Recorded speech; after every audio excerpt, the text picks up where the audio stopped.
Bonjour et bienvenue à tous. On se retrouve aujourd'hui dans une nouvelle vidéo pour parler du Barça.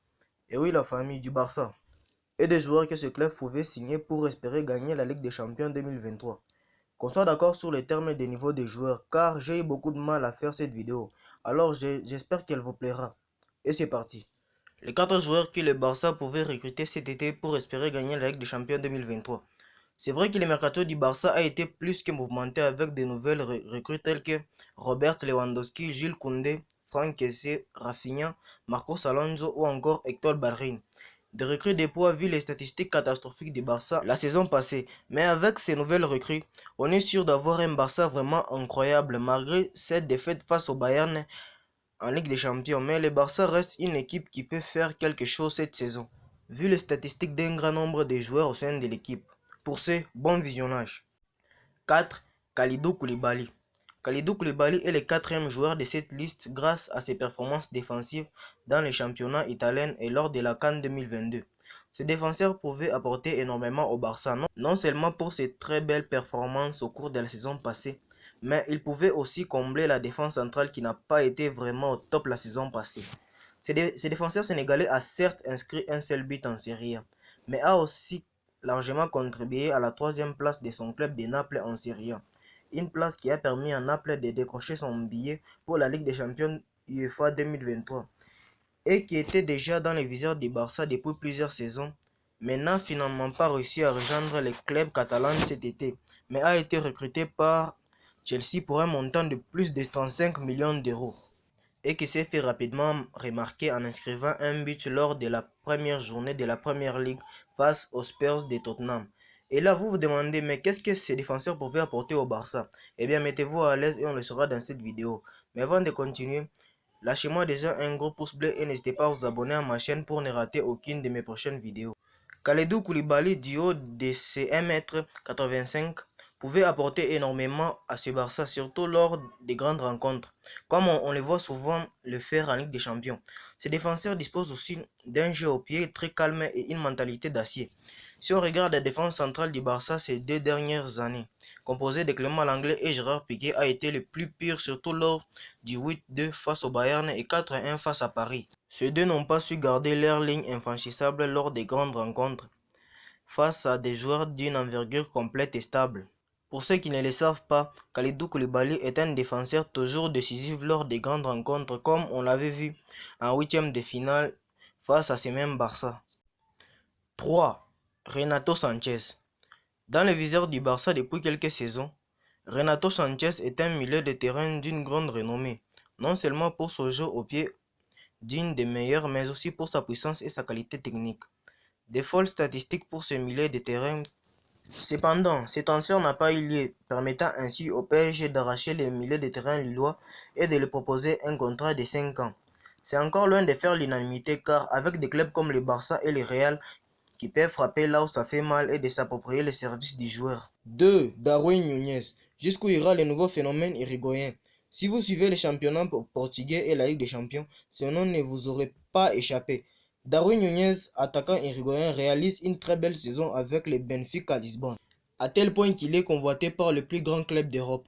Pour une première saison dans l'élite, il est difficile de faire mieux. Arrivé d'Almeria où il a inscrit 16 buts en 32 rencontres de Liga Segunda, Darwin Nunez a déposé ses valises au Portugal et plus précisément à Benfica pour la saison 2020-2021. L'attente des résultats planait ainsi sur les joueurs. Pourtant, la machine à but n'a pas mis de temps à se mettre en route puisque dès son 3e match en championnat, il a inscrit ses premiers buts avec un nouveau club avec un doublé à la clé. Rapide, technique et puissant, du haut de ses 1,87 m, Darwin Nunez a toutes les qualités d'un attaquant moderne, d'où l'influence des grands clubs tels que le Barça, le Real Madrid et le PSG. La saison passée était pour lui une véritable consécration au plus haut niveau dans les championnats portugais. Si son équipe est 3e, il est tout de même le meilleur buteur. 25 buts en 25 matchs. Des très belles prestations qu'il a aussi accomplies en Ligue des Champions. 6 buts en 10 matchs, avec l'élimination en quart de finale de la compétition face à Liverpool. Plusieurs cadors sont sur les coups. Darwin Nunez veut jouer l'Europe la saison prochaine. C'est en tout cas ce que révèlent les médias Télégraphe qui, selon leurs informations, l'attaquant uruguayen voudrait jouer une coupe européenne, et plus particulièrement la Ligue des Champions. À 22 ans, il pourrait quitter le Benfica Lisbonne pour s'envoler dans un autre pays, lui qui est sous contrat avec les Aigles jusqu'en 2025. Si le PSG est sur les coups, en cas de départ de Kylian Mbappé, Arsenal et Manchester United pourraient se positionner sur lui lors du mercato d'été. Darwin Núñez serait certainement l'une des principales attractions à ce prochain mercato d'été. En cas de départ, il faudrait cependant que le club mette un gros chèque sur la table pour l'obtenir. C'est finalement Liverpool qui réussit à l'obtenir par le transfert d'un montant de plus de 75 millions d'euros, qui aurait beaucoup donné au Barça pour sa rapidité, sa technique et sa puissance. Celui-ci aurait peut-être réussi à bâtir une carrière excellente comme l'a fait son compatriote en sélection Luis Suarez. 1. Erling Haaland est le premier de cette liste pour ses performances phénoménales qu'un autre Norvégien n'a jamais réussi à faire. On ne présente plus Erling Haaland. Les Norvégiens n'en finissent plus d'impressionner. Retour sur 5 chiffres qui ont déjà marqué la carrière d'un prodige. 68 buts en 67 matchs avec le Borussia Dortmund. Lorsque les Norvégiens arrivent à Dortmund, nombreux étaient les sceptiques quant à la capacité d'adaptation d'un joueur qui empilait les records dans un championnat mineur. Il faut dire qu'avec Salzbourg, Erling Haaland a inscrit 29 buts en portant la tunique autrichienne qu'à 27 reprises. Il impressionne notamment le monde du football en trouvant le chemin de filer 8 fois en 6 matchs de Ligue des Champions. Depuis son arrivée à Dortmund, Haaland a répété son exploit, un ratio de plus d'un but par match. Il faut dire que les natifs d'élite tirent énormément sur les 5 premiers matchs de Bundesliga. Il a tenté sa chance 26 fois. Ce petit garçon n'a réussi à inscrire que 7 buts durant ces rencontres. Depuis le 18 janvier 2020 et ses premières 90 minutes disputées, celui qu'on surnomme le cyborg n'a jamais déçu et étonne pour sa régularité. Seulement 21 ans, il réalise une performance dont peuvent se vanter. Pour Haaland, un doublé, un triplé, c'est la route. 14 matchs pour 20 buts en Ligue des Champions.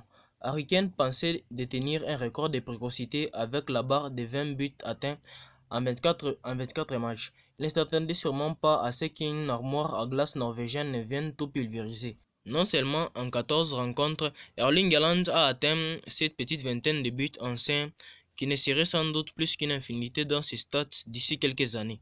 Pour information, Léo Messi avait atteint les 20 réalisations en Ligue des Champions en 36 matchs et CR7 en 58 matchs. Rien que ça.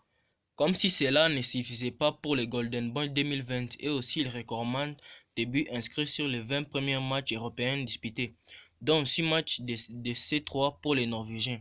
Sur ce laps de temps, le cyborg a trouvé le filet 24 fois, là où Kylian Mbappé, précédent détenteur du record, élève son compteur à 12, Messi à 8, Lewandowski à 6, Ronaldo à 1. 9 buts en un seul match. Pour cela, il avait fait entendre son nom pour la première fois. Alors qu'il disputait le mondial de moins de 20 ans avec les Norvèges, Erling Haaland inscrit 9 buts en une seule rencontre face à Honduras. Il finit d'ailleurs meilleur buteur de la Coupe du Monde de moins de 20 ans en ne disputant que ces matchs. Nouveau record établi, jamais un joueur n'a autant marqué lors d'un match de cette compétition.